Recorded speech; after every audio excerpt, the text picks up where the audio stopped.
We are live. Hope everybody's doing well. Okay, so everybody share this broadcast on your Facebook page. Invite your friends to tune in also. This is going to be a real history lesson. And then African-American business owners, post the name of your business here on the thread of the broadcast. We'll let you know how you can advertise with the African History Network. All right, so many people saw the 1997 movie Amistad, right? About the Amistad Slave Ship. And Joseph Cinque and the Africans who were from Sierra Leone, and many of them, and they're captured and they come into the U.S. in 1839, and their case goes to the U.S. Supreme Court, okay? But a lot of people don't know the background history behind this story and the legal case, the legal argument behind this story, all right? So in a lot of the lectures I've been doing this year, because this is the year of return, and we're commemorating 400 years, August 20th, 1619 in Virginia, even though African people had been here for tens of thousands of years. If you read The First Americans Were Africans, Documented Evidence by Dr. David Imhotep, he'll break that down.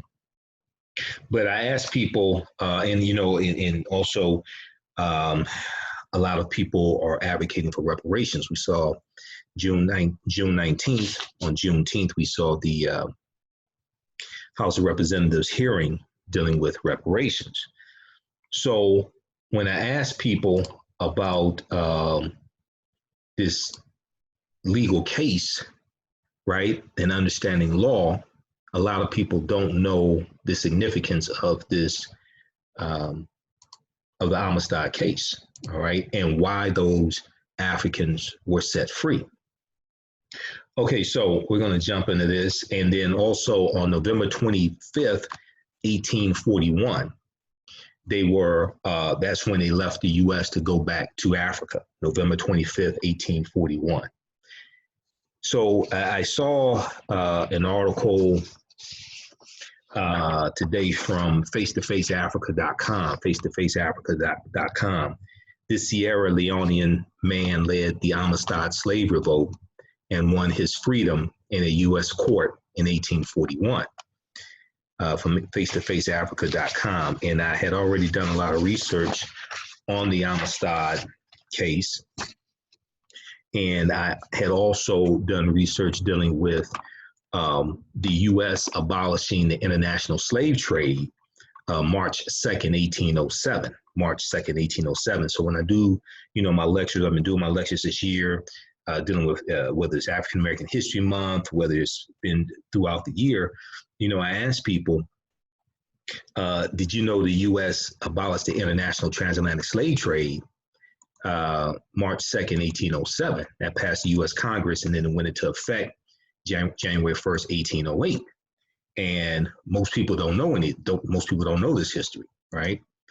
So let's deal with some of this. I'm going to share a number of articles with you dealing with this. And this case, because it went to the U.S. Supreme Court in 1841, this case is on the National Archives website, archives.com. It's on the National Archives website.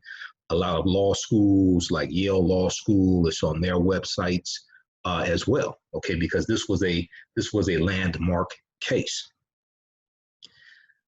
Okay, so let's jump into this. All right, so in February of 1839, Portuguese slave hunters abducted a large group of Africans from Sierra Leone and shipped them to Havana, Cuba. And Havana, Cuba at the time was a center for the transatlantic slave trade. Now, this abduction violated all of the treaties in existence. This abduction violated all of the existing treaties in existence. All of the existing treaties at that time. Two Spanish plantation owners named Pedro Montes, M-O-N-T-E-S, and Jose Ruiz, R-U-I-Z, purchased 53 Africans and put them aboard the Cuban schooner called the Amistad. okay, the Cuban schooner called the Amistad, to ship them to a Caribbean plantation.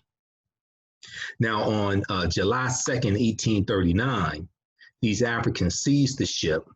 They killed the captain and the cook and ordered Montez and Ruiz to sail back to Africa, okay?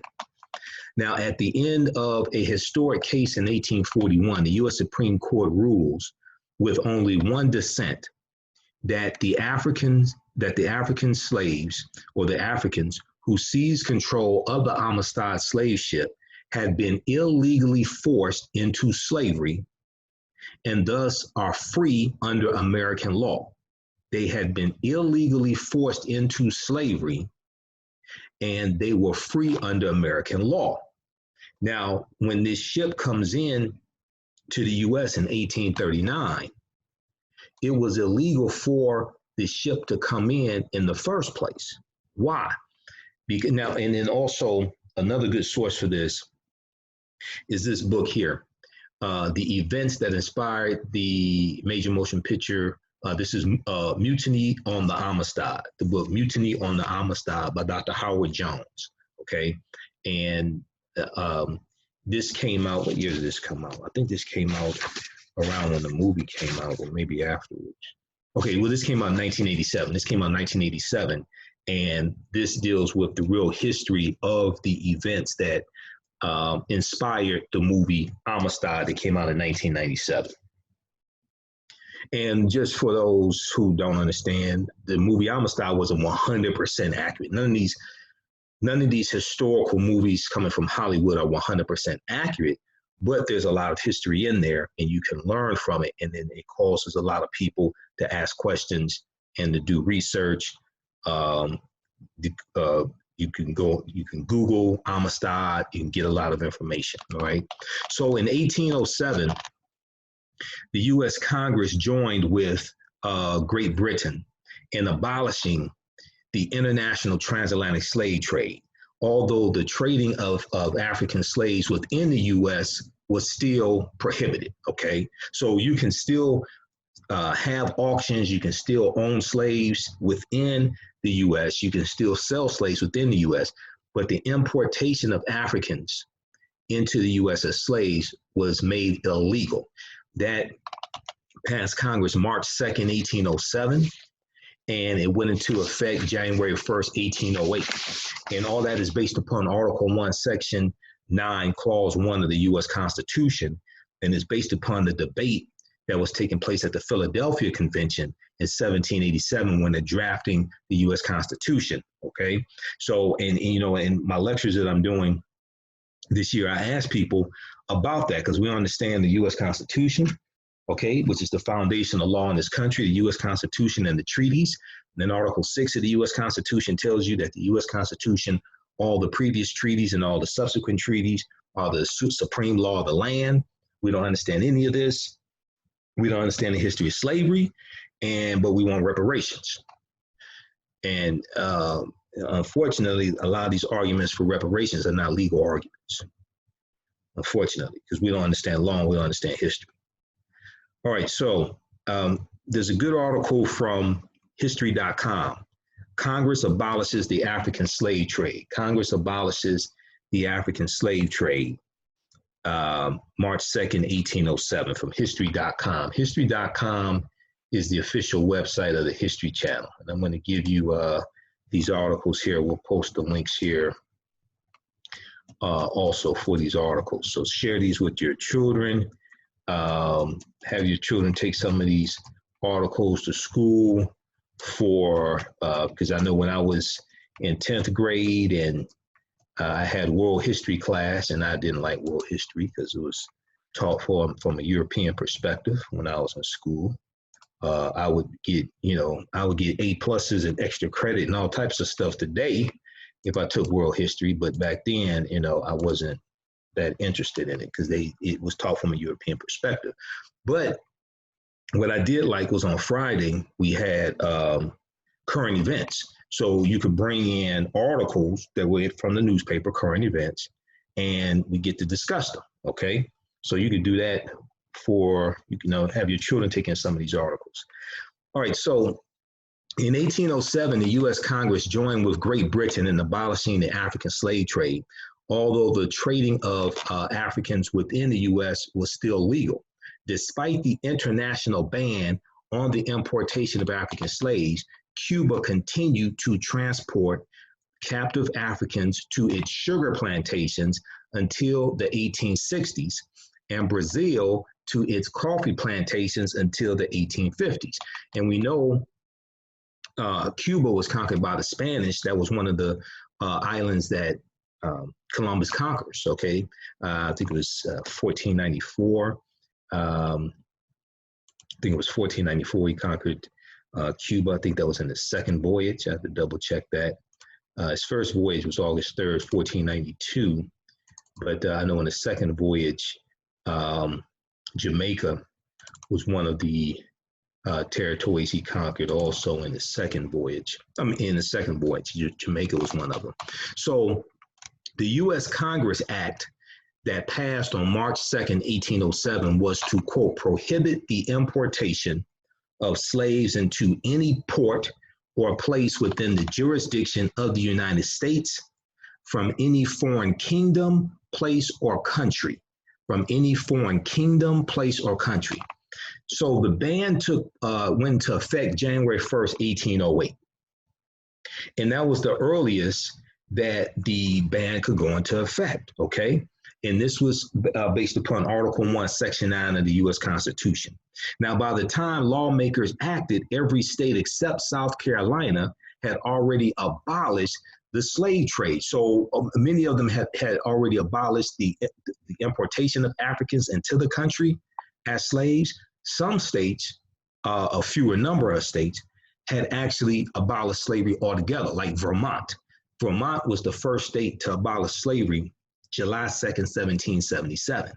Okay, you're going to have Rhode Island, you're going to have Connecticut, things like this. So a lot of them had abolished bringing Africans into the country as slaves. Now this is by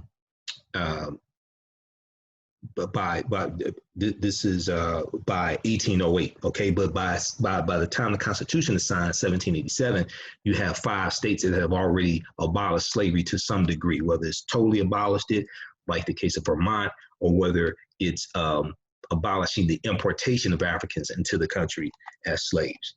If we look at, let me take a look at this here. Cuba. Oh, first voyage, 1492. Yeah, that was in Columbus' first voyage, okay?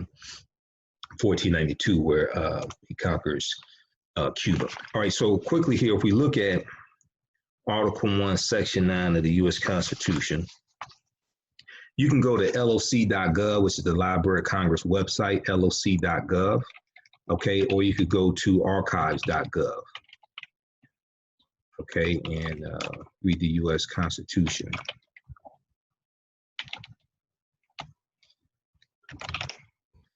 Article 1, Section 9 says the migration or importation of such persons as any of the states now existing shall think proper to admit shall not be prohibited by the Congress prior to the year 1808.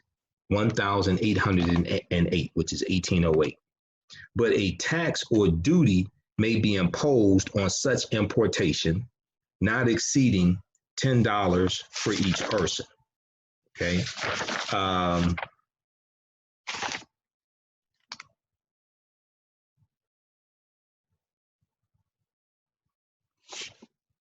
Okay, so that's Article 1, Section 9, Clause 1 of the U.S. Constitution. So what that did was, it stated that the earliest that they can ban Africans coming to this country as slaves, the earliest they could ban it is 1808. So it goes into effect. The law that passes Congress March 2nd, 1807 goes into effect January 1st, 1808. All right.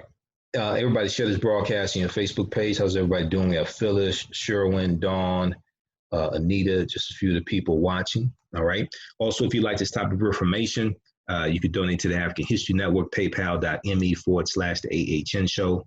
PayPal.me/the AHN show that helps us keep doing the research, stay on the air, broadcast our Sunday night show, pay the bills, helps when I have to go out of town and travel to speak at different events. So if you want to donate $15, $25, $50, $100 or what have you, PayPal.me/the AHN show, or through PayPal, send it to theahnshow@gmail.com, theahnshow@gmail.com. Then also at our website, AfricanHistoryNetwork.com. Just click on the yellow donate button. All right, let's continue here. Okay, so the legislation was promoted. So the legislation to ban the international slave trade in the U.S. This was promoted by President Thomas Jefferson, who we know was a big slave owner. Thomas Jefferson called for the enactment of the ban on the international slave trade in his 1806 State of the Union address, and he favored acting on the issue since the 1770s.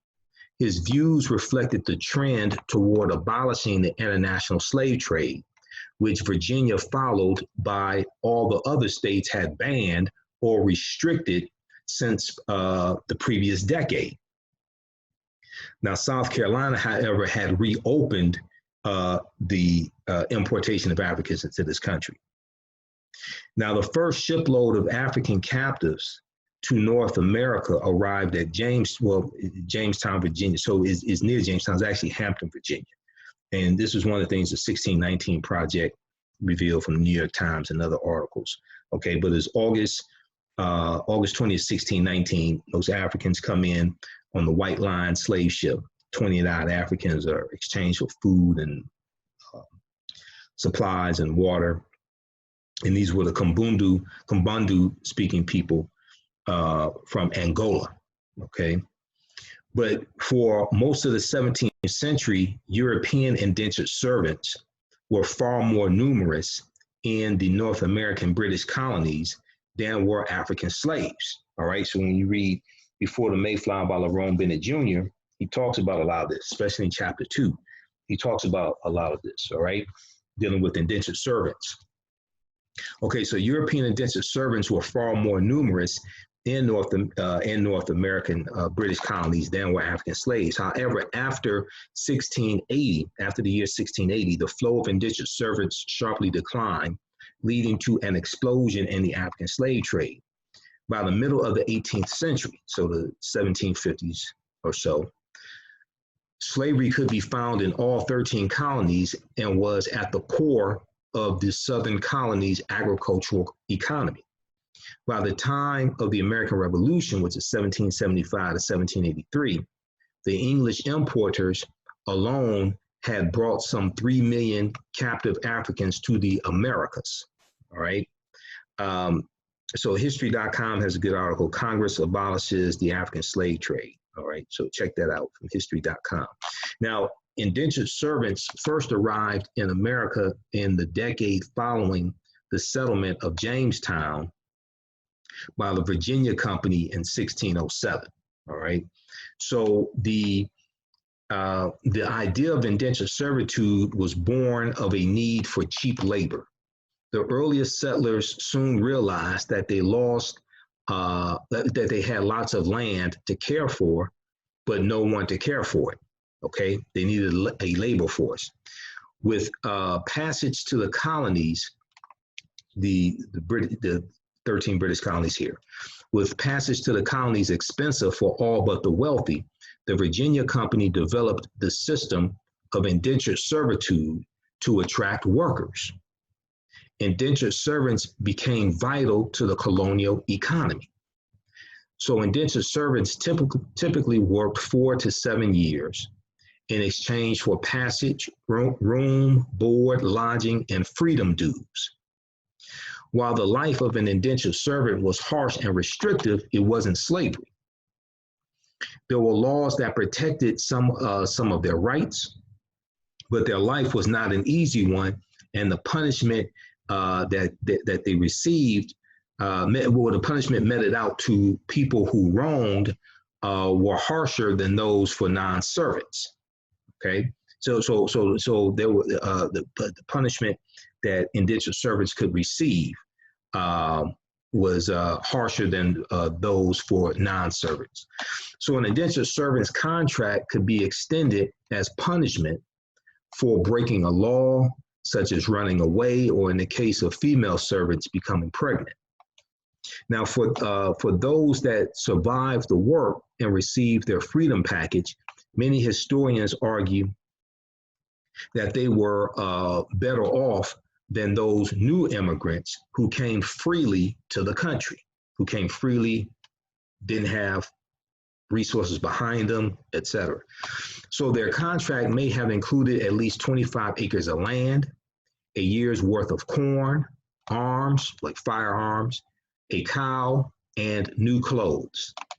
Some servants did rise to become part of the colonial elite, but for the majority of indentured servants that survived the treacherous journey by sea and the harsh conditions of life in the New World, satisfaction was a modest life as a freeman in a burgeoning colonial economy. So in 1619, we see the first Africans coming into Virginia captured. But at this time, in the 13 British colonies here in this land, which become the United States, codified slave laws don't exist in 1619. All right. So these Africans are initially going to be put into a type of indentured servitude because codified slave laws don't exist. The first colony to have codified slave laws was Massachusetts in 1641. All right. And then they come to Virginia in 1661. If you look at Before the Mayflower by Lerone Bennett Jr., you look in the back, milestones in history. And if we go to, so milestones in history is about 100 pages, landmarks and milestones. And they lay out important dates. And they break it down year by year. They lay out important dates in African-American history. We go to 1641. Massachusetts became the first colony to give statutory recognition to slavery. Other colonies followed: Connecticut in 1650, Virginia 1661, Maryland 1663, New York and New Jersey in 1664, South Carolina 1682, Rhode Island and Pennsylvania in 1700, North Carolina in 1715, Georgia in 1750. Okay, so the slave laws are coming to the different colonies all at different times. All right, contrary to popular belief, when Africans are first being brought into the colonies and they're captured, slave laws don't exist. So these laws are going to hit the colonies at different times. So the whole way this thing evolves historically is different than the way we think that all this happened. All right, so we see them coming to Massachusetts in 1641, Virginia 1661, and any small freedoms that might have existed for Africans are going to be taken away. They're going to be phased out. As demands for labor grew, so did the cost of indentured servants. As demands for labor grew, so did the cost for indentured servants. Many landowners also felt threatened by newly freed servants' demand for land. The colonial elite realized the problems of indentured servitude. Landowners are then going to turn to African slaves as a more profitable and ever renewable source of labor, and the shift from indentured servants to racial slavery had begun. Now, also, they mentioned the year 1680. 1681, right around 1681, you're going to start having the term white being introduced into the 13 colonies as a racial designation to describe Europeans. Prior to that, the people who we call white, or the Europeans, they were referred to as Englishmen or Christians. Okay, they weren't referred to as white in the British colonies.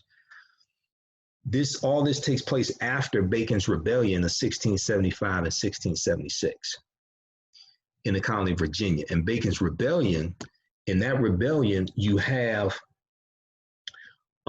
European indentured servants who unite with enslaved Africans to fight against a common enemy, because they were both being oppressed and exploited by the same people, okay, by the ruling elite. They were both being exploited by the same people. So they're going to unite, and you have a rebellion, okay? So the rebellion is going to be put down, but it's going to be after that that the term white is going to be introduced to break up the alliance between European indentured servants who were poor and enslaved Africans who, of course, were poor. There was let me see, PBS.org, Public Broadcasting System, PBS.org. They have a article, Bacon's Rebellion, 1675, 1676. Okay. Hopefully I said it right here, 1675, 1676. I think I did. Yeah, Bacon's Rebellion. Okay. So check out this article. We'll post the link here for Bacon's Rebellion. So it's going to be after this, right around 1681, that we're going to see the term white being introduced and being utilized. Okay, let's post this link here. And that's from pbs.org. All right, let's continue. So then also in Before the Mayflower, LeBron Bennett Jr. talks about page 40. He says, of all of the improbable aspects of this situation, the oddest to modern blacks and whites is that white people did not seem to know that they were white. It appears from surviving evidence that the first white colonists had no concept of themselves as white people. The legal documents identified whites as Englishmen and or Christians. The word white with this burden of arrogance and biological pride developed late in the century.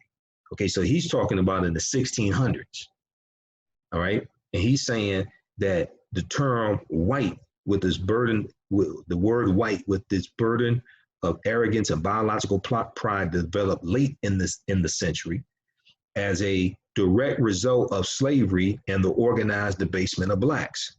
The same point can be made from the other side of the line. For a long time in colonial America, there was no legal name to focus white anxiety.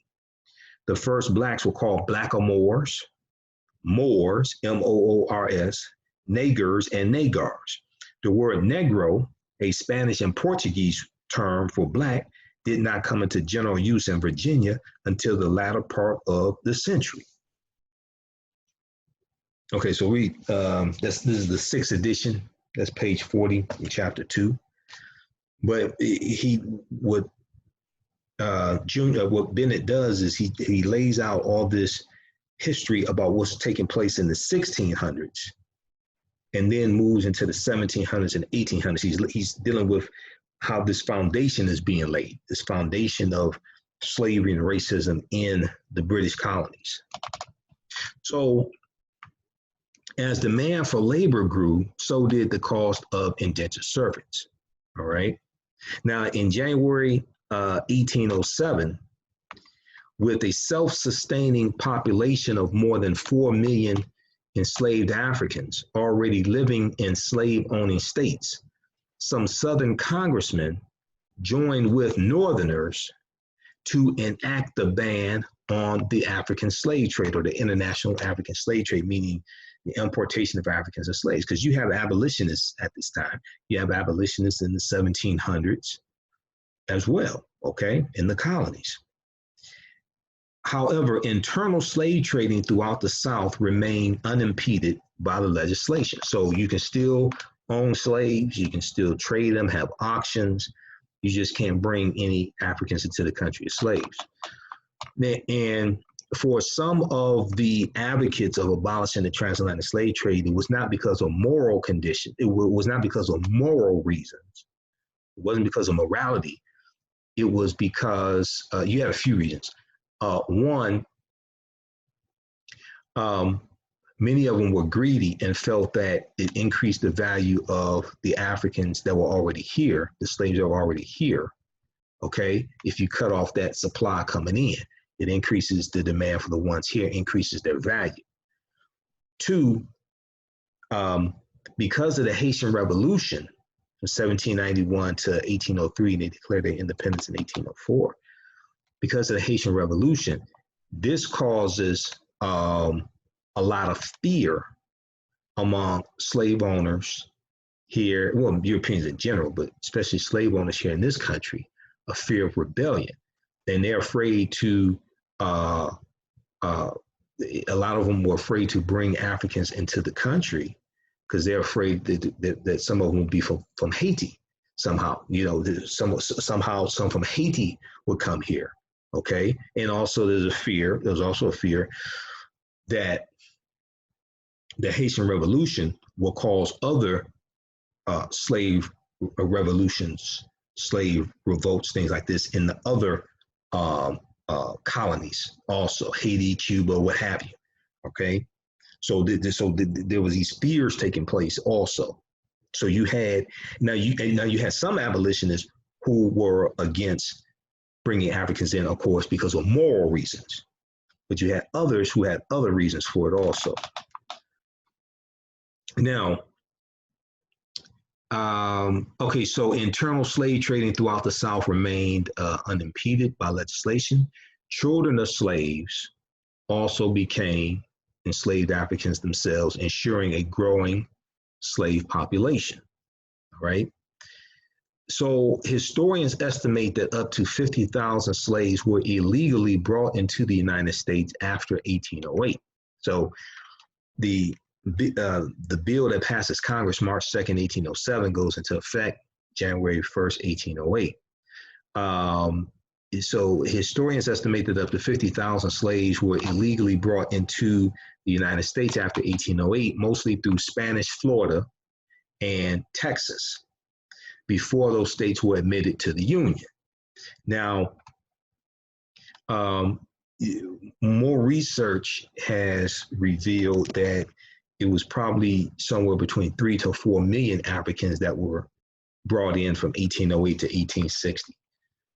So read the article from Dr. Jahi Issa and Brother Reggie Marbury. I've talked about it before, and I interviewed them before on my radio show. Name of this article is Reparations is Dead. This is from 2017. Reparations is Dead. Authors speak to spark public discussion of new legal strategy. Okay, Reparations is Dead. Authors speak to spark public discussion of new legal strategy. And one of the things they talk about in this article here is how the international transatlantic slave trade was outlawed January 1st, 1808. But Europeans kept bringing Africans into this country, and there were documented court cases of white men who were caught bringing Africans into this country, and they were prosecuted. Okay, in a few cases, they ended up going to prison, but because they violated federal law. This was federal law. So check out that article. That's from blackagendareport.com.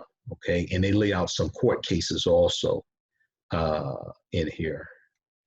And let me take a look at something here.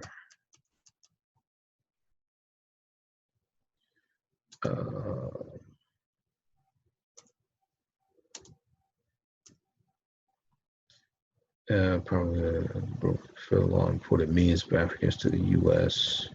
Okay, yeah, because the estimates I've seen is probably 3 to 4 million.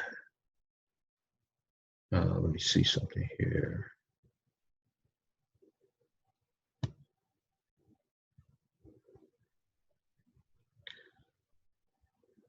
Well, it says the 1807 law and the 1819 law were about the internationalism of the traffic.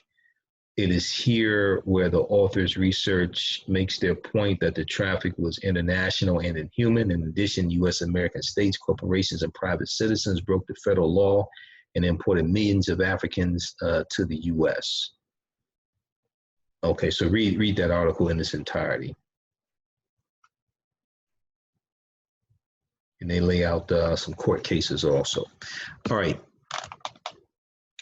So in 1820, slave trading became a capital offense with an amendment to the 1819 Act to protect the commerce of the United States, okay? The 1819 Act to protect the commerce of the United States and punish the crime of piracy, okay? Punish the crime of piracy.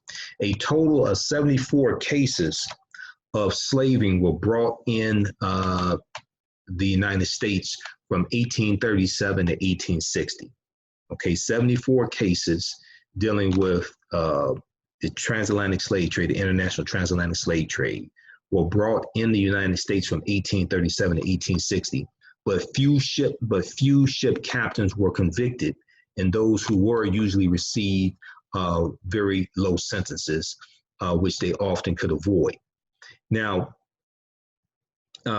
in Virginia, so in appealing to basic human liberty, okay, when we look at Virginia after 1619, the American Revolution against Great Britain's King George III, which began in 1775, this put the institution of slavery in sharp focus. Many of the founding fathers assailed slavery, singling out the slave trade from Africa for condemnation. Several of the founding fathers, however, including Thomas Jefferson, George Washington, and George Mason, were slave owners. So you have this argument, you have this debate at the Philadelphia Convention over whether we should abolish the transatlantic slave trade or keep it. Okay, so at the Constitutional Convention of 1787, the slave trade emerged as an acrimonious issue. Finally, a compromise was reached with the southern states that guaranteed the continuance of the slave trade for 20 years after the adoption of the U.S. Constitution. That deal set the earliest possible expiration date as 1808, one which Congress met. So that's based upon Article 1, Section 9, Clause 1 of the U.S. Constitution. So Great Britain also banned the African slave trade in 1807, but the trade of African slaves to Brazil and Cuba continued until the 1860s. By 1865, by lowball estimates, some 12 million Africans have been shipped across the Atlantic to the Americas. All right. So the majority of the Africans in general taken out of Africa don't come to the U.S. They go to South America, Central America, and the Caribbean. Okay, only about 4 or 5% come here to the U.S. Now, more than 1 million of them had died from disease and mistreatment during the Middle Passage voyage from West Africa. In addition, many more Africans died in periodic slave revolts and in forced marches from the interior of the African countries, from the villages to the coast where the slave dungeons are, which are the dungeons where they have the holding cells for Africans before they're put on the ships, okay, to sail to wherever they're going.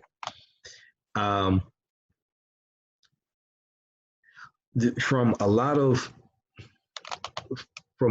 estimates, 1 million out of 12 million dying is a low estimate. A lot of estimates of those who perish on the ships and on the way to the dungeons, things like this. A lot of them, the estimates are about a third or so.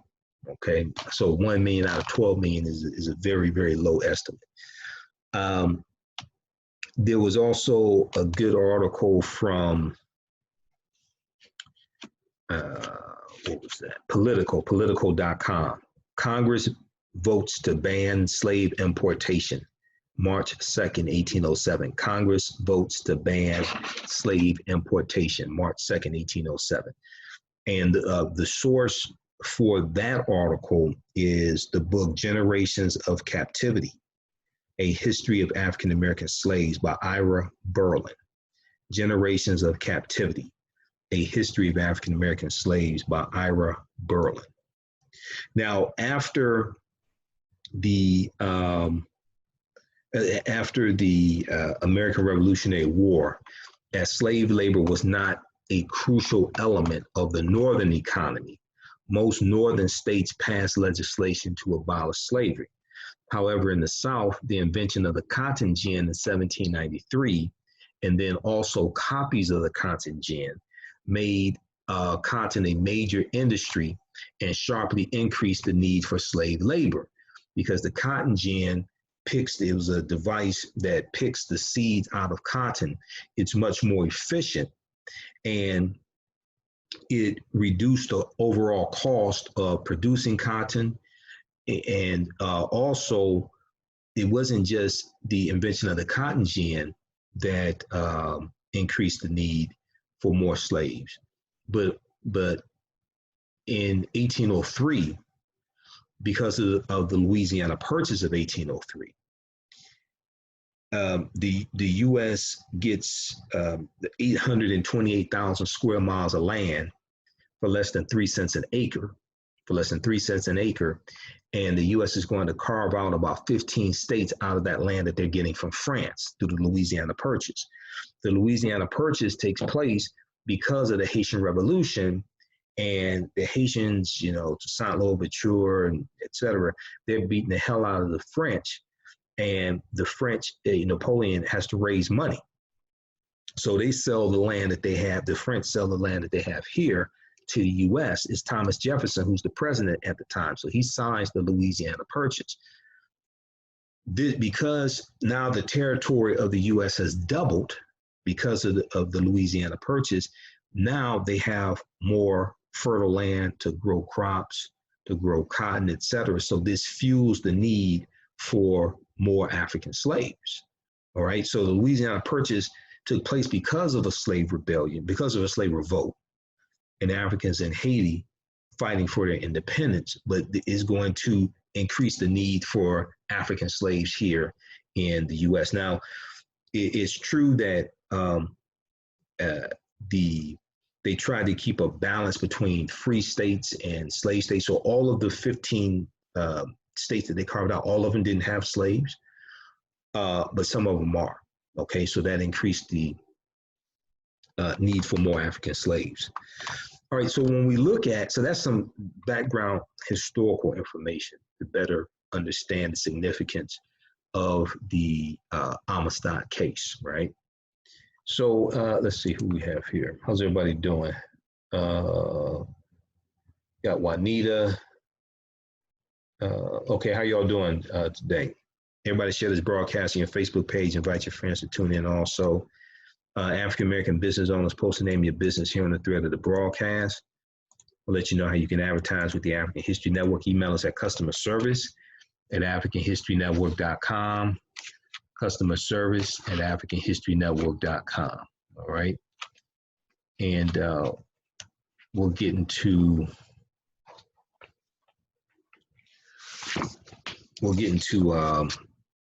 the history of I needed to give you that background historical information so you can understand the legal case dealing with the Amistad. So we'll get into some of the history of the Amistad in just a minute here. Okay, so we have a couple new advertisers here, and we have a few slots left. Email us at customerservice@africanhistorynetwork.com. But the new year is coming up, and a lot of people want to get their financial house in order. And certified financial planner Martisha Patterson, who has over 19 years of experience in the industry, can help you with that. Now, she's helping people just like you focus on achieving your financial goals. If you need help with budgeting, saving for emergencies or retirement, if you want to start investing but don't know where to start, she can help you with that. Okay, no one situation is the same, and you need an expert to help you with your financial future. She'll develop a tailor-made plan to fit your specific needs. You can contact her, give her a call, area code 646-552-4384, 646-552-4384. Also visit her website, pattersonplans.com. pattersonplans17.com, pattersonplans17.com, pattersonplans17.com for certified financial planner Martisha Patterson. Okay, let's continue here. All right, how you doing, Allison? And also, if you'd like to stop your information, you can donate to the African History Network, paypal.me/the AHN show, paypal.me/the AHN show. Okay, and also our latest DVD bundle pack, it has my latest presentations, the Black Migration 1619, the 2019 bundle pack. We have it in digital download format and DVD format. Includes 6 of my latest presentations, including Black Migration 1619 to 2019, and some other presentations I've done this year as well. The Juneteenth presentation, the one dealing with the history of African-American jockeys when we used to dominate horse racing, 6 principles of political self-defense, understanding how laws and policies impact the economic conditions of African-Americans, and some other presentations also. Okay, so that's available at AfricanHistoryNetwork.com. We have posted the link here as well. Okay, right now, the DVDs, the 6 DVD bundles on sale $50. The digital download, I think, is on sale $40. All right, let's continue here. So let's look at the actual Amistad case, right? What happened? All right, so in February of 1839, Portuguese slave hunters abducted a large group of Africans from Sierra Leone in West Africa and shipped them to Havana, Cuba. And Havana, Cuba at the time was a center for the slave trade. This abduction violated all of the treaties in existence at the time. This abduction violated all of the treaties in existence at the time. 2 Spanish plantation owners, Pedro Montez and Jose Ruiz, purchased 53 Africans and put them aboard the Cuban schooner called the Amistad to ship them to a Caribbean plantation. Now, on July 2nd, 1839, the Africans seized the ship, killed the captain and the cook, and ordered Montez and Ruiz Ruiz, R-U-I-Z, Ruiz, I guess it's pronounced. They ordered Montez and Ruiz to sail back to Africa. On June 28th, 1839, in Havana, Cuba, what happened was Jose Ruiz and Pedro Montez bought the 53 Africans, including Joseph, who became Joseph Cinque. Okay, they bought the Cinque and 4 children and the other Africans. 3 of the children were girls, 1 boy, and they chartered the Amistad, okay, slave ship. They were headed for a life of slavery on a sugarcane plantation at Puerto Principe, Cuba, right? Now, the name Amistad is the Spanish word for friendship, okay? So that's what, so I don't know how they came up with that, for a friend of who. But that's what the word Amistad means. That's what the ship is named after, the Spanish word for friendship. And the Amistad was a small black schooner built in Baltimore for the coastal slave trade. Now, it was to transport its human cargo 300 miles to 2 plantations on another part of Cuba at Puerto Principe.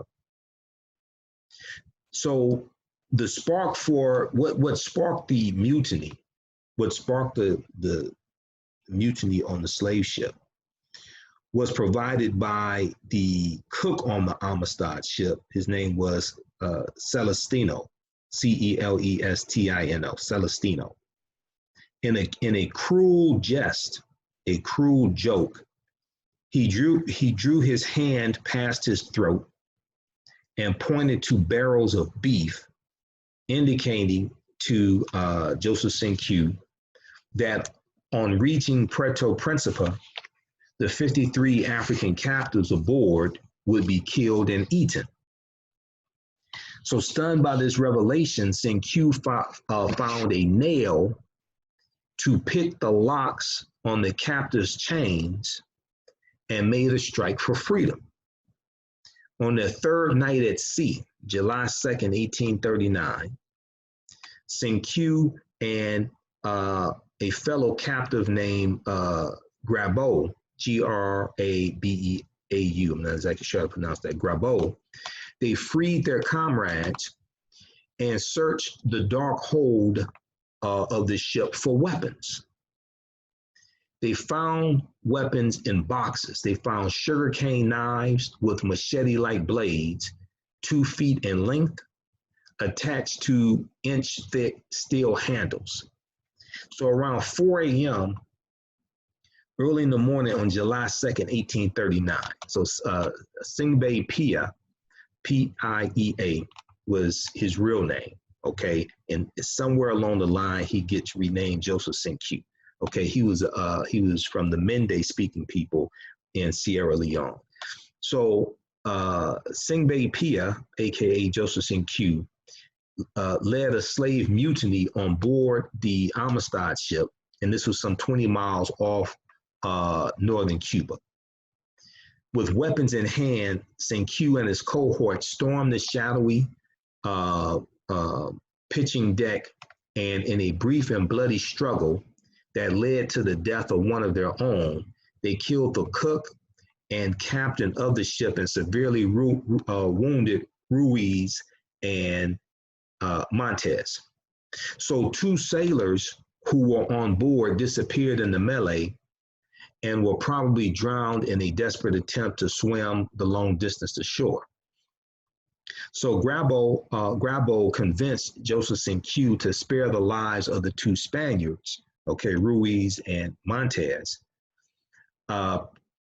since they were the only ones who had the navigational skills necessary to sail the Amistad back to Africa, because they're trying to go back to Africa, back to Sierra Leone. So instead of making it home, instead of making it back to Africa, however, the former captives eventually ended up off the coast of New York. Joseph Cinque, who was the acknowledged leader of the mutiny, recalled that the slave ship that he and the others had traveled on during their passage from Africa to Cuba had sailed away from the rising sun. Therefore, to return home, he ordered Montes and Ruiz to sail toward the sun. All right. So during the day, Ruiz and Montes sailed toward the sun. They complied and sailed toward the sun during the day, but at night they would turn the vessel in a northerly direction toward U.S. waters. Okay, so they tricked them. So at night they're going in another direction, headed north. So on August 24th, 1839, after almost nearly 2 difficult months at sea, during which time more than a dozen Africans had perished, what became known as the Black Schooner was first spotted by American vessels. Now, it's illegal for these slave ships to come into the U.S. So you have ships out on the sea looking for these slave ships, okay, to capture them. All right, and because it's illegal for these ships to come in because it violates federal law. So the Amistad was seized off Long Island, New York, by the U.S. brig called Washington. Okay, the schooner, its cargo, the Amistad, its cargo, and all on board were taken to New London, Connecticut. The plantation owners were freed, and the Africans were imprisoned on charges of murder. Now, although the murder charges were dismissed, the Africans continued to be held in confinement, and the case went to trial in the federal district court in Connecticut. The plantation owners' government of Spain and captain of the Washington ship each claimed rights to the Africans or compensation. President Martin Van Buren, who was the president at the time, then in 1839, was in favor of extraditing the Africans to Cuba.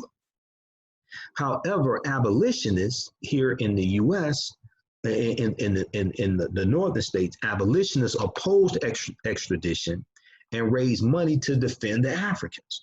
So if you see the movie Amistad, you'll see a lot of this depicted, okay? All right, let's see, who else we have?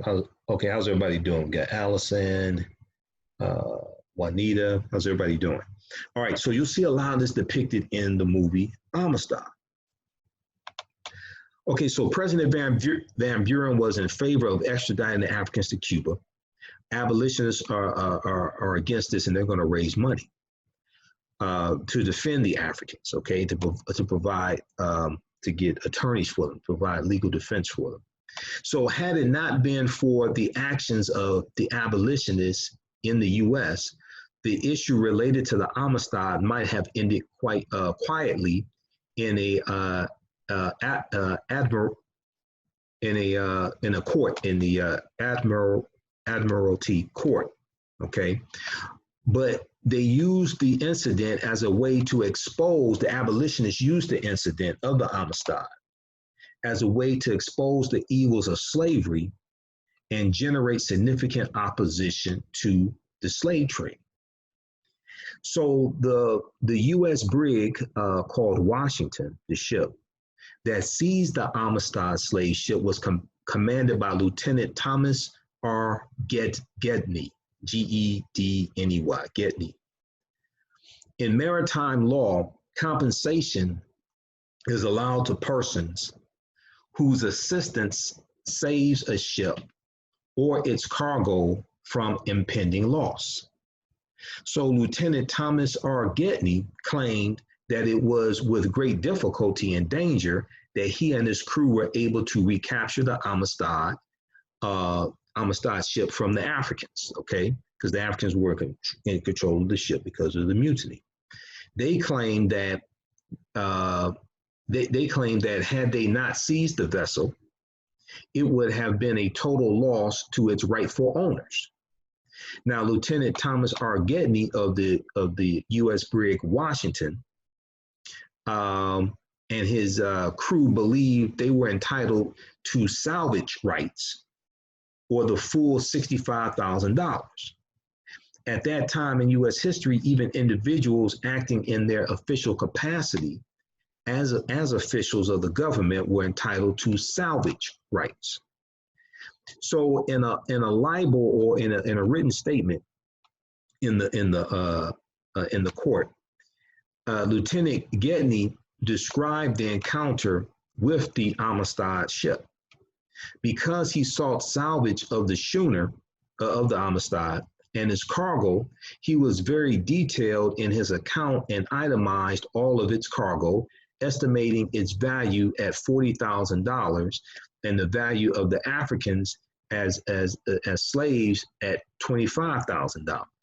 Okay, so he relayed that the Africans could speak only native African tongues like Mende, and that one of the two Spanish plantation owners, Jose Ruiz, spoke English. Lieutenant Gedney included in his statement the account of the mutiny as told by Ruiz. Okay, so Jose Ruiz is the one who is at this point telling the account of what happened. So abolitionists hired Roger S. Baldwin, who was an attorney from New Haven, Connecticut, and two New York attorneys, Seth Staples and Theodore Sedgwick, S-E-D-G-E-W-I-C-K, to serve as proctors or legal representatives for the Africans, okay? They also had to get people who could translate the Mende language. So they were able to find a couple of Africans who spoke Mende as well, a couple of Africans who lived in the U.S. who spoke Mende, okay, to be able to translate for Joseph Cinque and the other Africans. So the proctors submitted to the district court an answer to the written statement, to the libels of Lieutenant Getney, Pedro Montez, and Jose Ruiz. It conveys the position of the Africans. Quote, each of them are natives of Africa and were born free, and ever since have been and still of right are and ought to be free and not slaves, end quote. So it states that they were not a part of a Spanish domestic slave trade, and instead had been forcibly kidnapped from the African coast. Because it's also important to understand that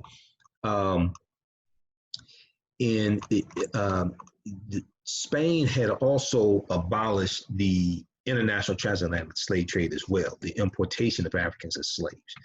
Cuba rejected that. Spain does this in, I think it's 1811.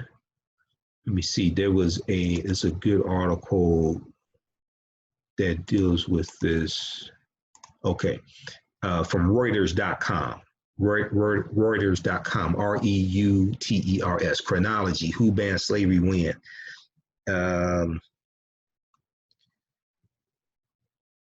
Yeah, because Spain does it in 1811.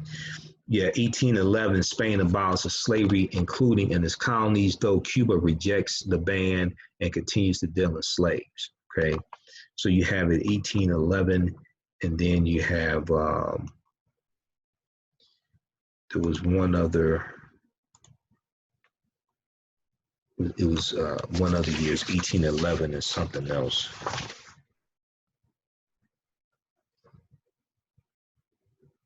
Okay.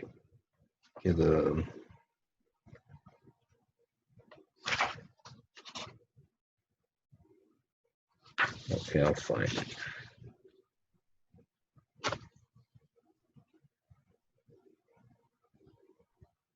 Okay, but Spain had also abolished the international slave trade as well. That's just the importation of Africans. They were still, you can still sell them and still have slaves within the colonies within Spain, but they abolished the importation of Africans as slaves.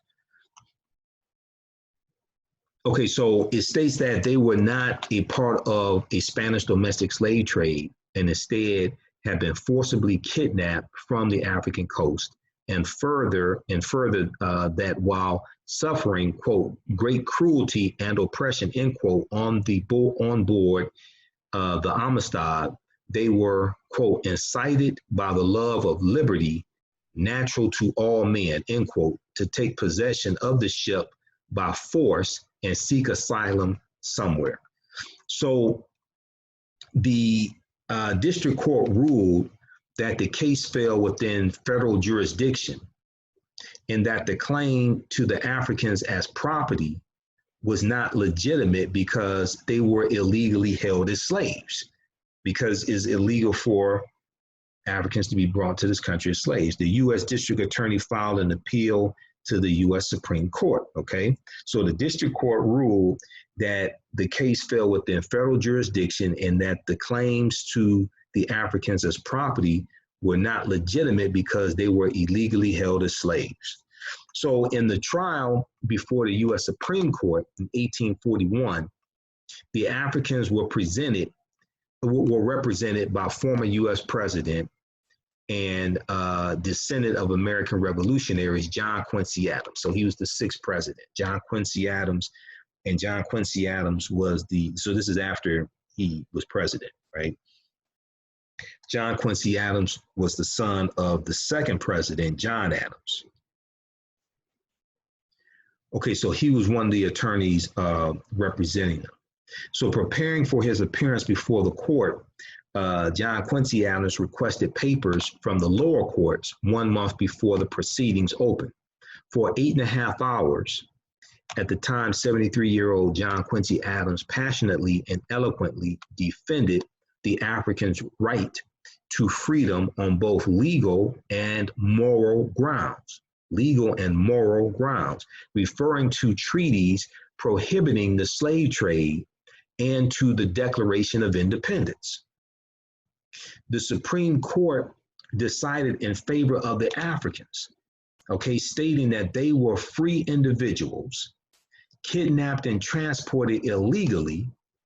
They had never been slaves, okay, because them being captured violated all these international treaties in Spain. Then also you had there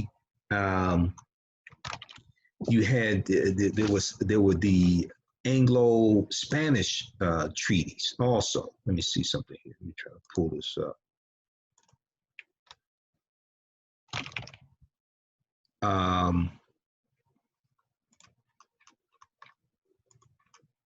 In the article from, a really good extensive article on this is from NavyTimes.com, NavyTimes.com.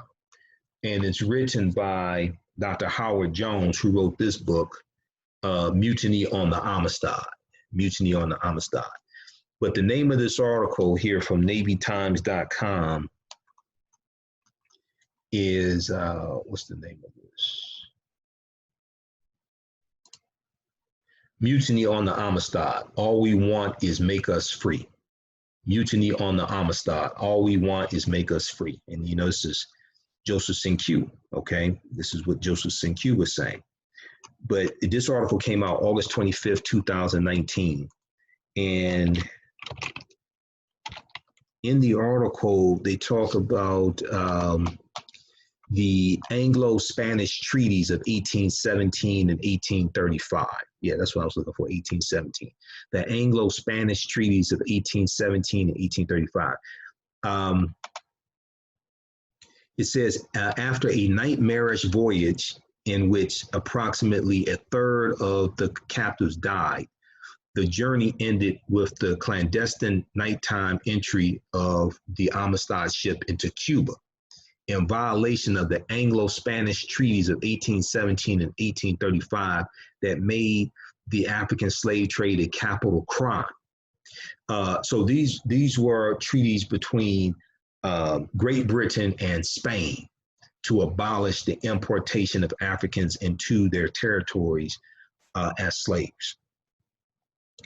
Slavery itself was legal in Cuba, meaning that once smuggled ashore, the captives became slaves suitable for auction at the Havana barracoons.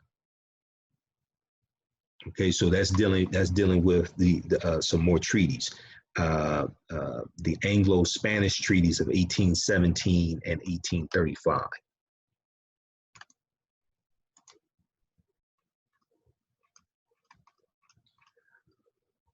All right, let's continue here. So the Supreme Court decided in favor of the Africans, stating that they were free individuals kidnapped and transported illegally. They had never been slaves. Senior Justice Joseph Story, Senior U.S. Supreme Court Justice Joseph Story, S-T-O-R-Y,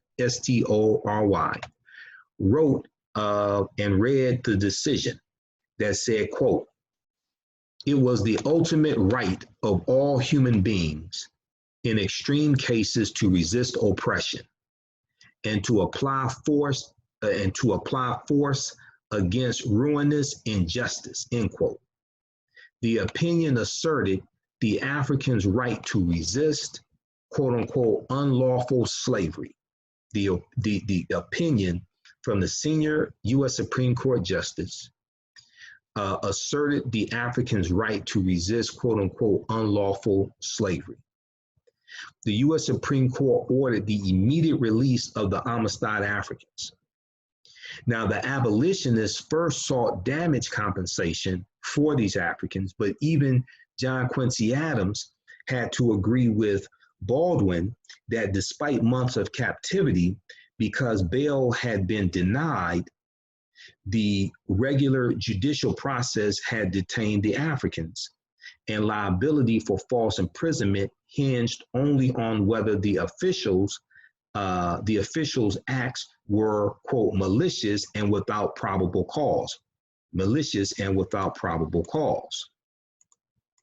So to achieve equity, John Quincy Adams suggested that the federal government finance the Africans' return to Africa. But the new president, President John Tyler, himself a Virginia slaveholder, refused this on the grounds that as a senior Supreme Court Justice Judge Story had ruled, no law authorized such action. Okay, no law authorized such action to raise money to send them back home. So to charter a vessel for the long trip to Sierra Leone, the abolitionists here in the US raised money from private donations, public exhibitions of the Africans, and contributions from the Union Missionary Society, which Black Americans or African Americans had formed this society, the Union Missionary Society, in Hartford, Connecticut, to found a Christian mission in Africa. On November 25th, 1841, the remaining 35 Amistad captives, the remaining 35 Africans from the Amistad slave ship, because the others had died at sea or in prison while waiting trial.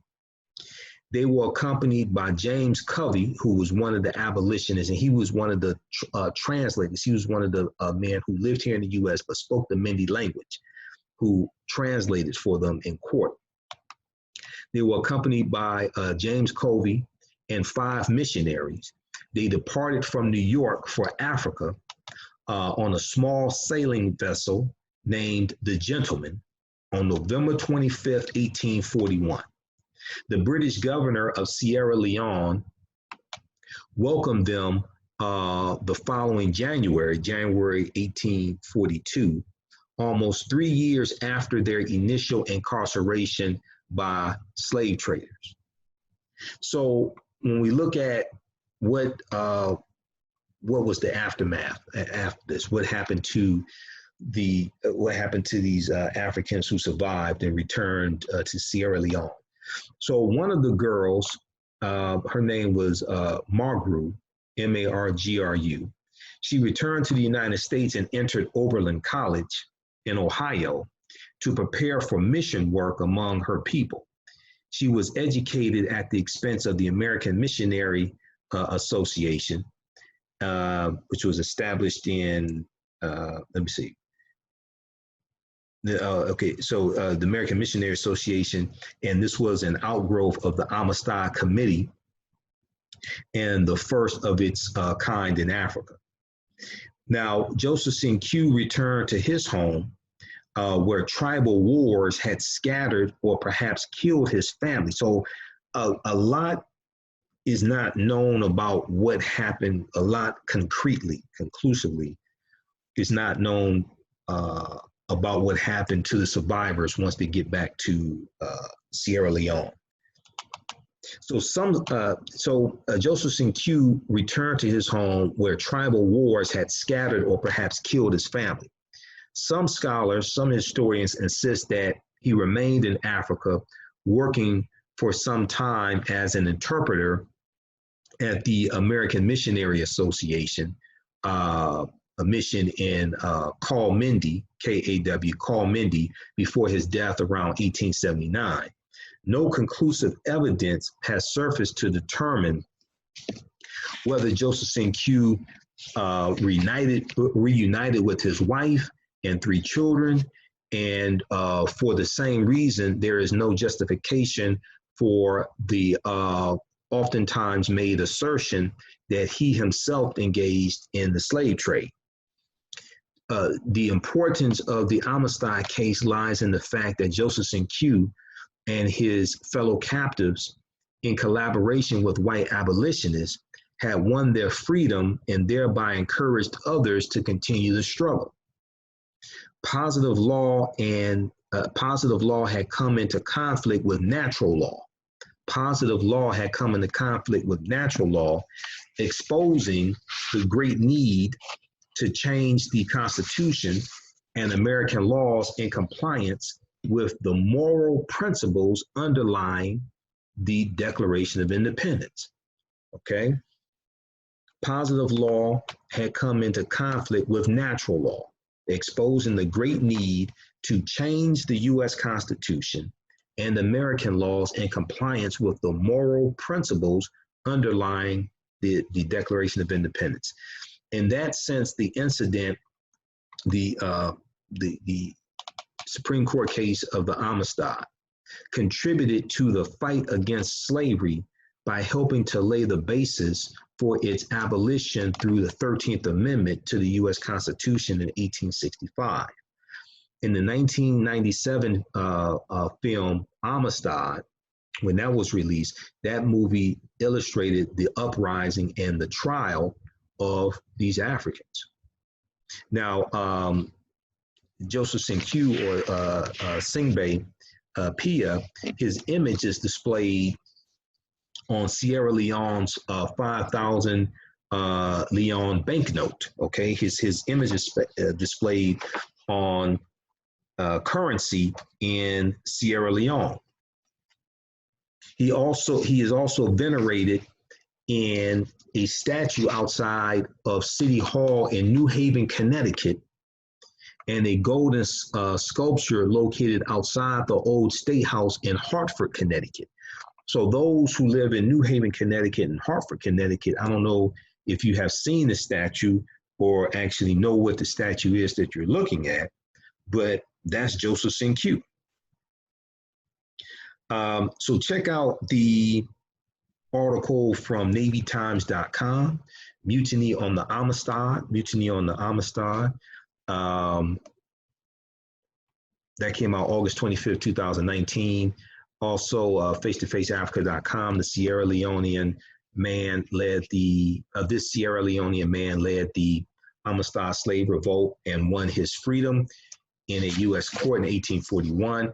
All this deals with history. All this deals with law, okay? I'm going to give you some more articles here in just a minute. All right, so African American business owners, post the name of your business here on the thread of the broadcast, and email us at customerservice@africanhistorynetwork.com. And we'll let you know how you can advertise with us. Okay, so if you are in the market to buy a new or used car, Carl Marshall can help you with that. Click on the link below, and Carl Marshall will help you find and negotiate buying a new vehicle or used vehicle. They have over 100,000 new and used cars from dealers. Carl Marshall, you shop, we negotiate. Carl Marshall, you shop, we negotiate. All right, and we'll post a link here for Carl Marshall.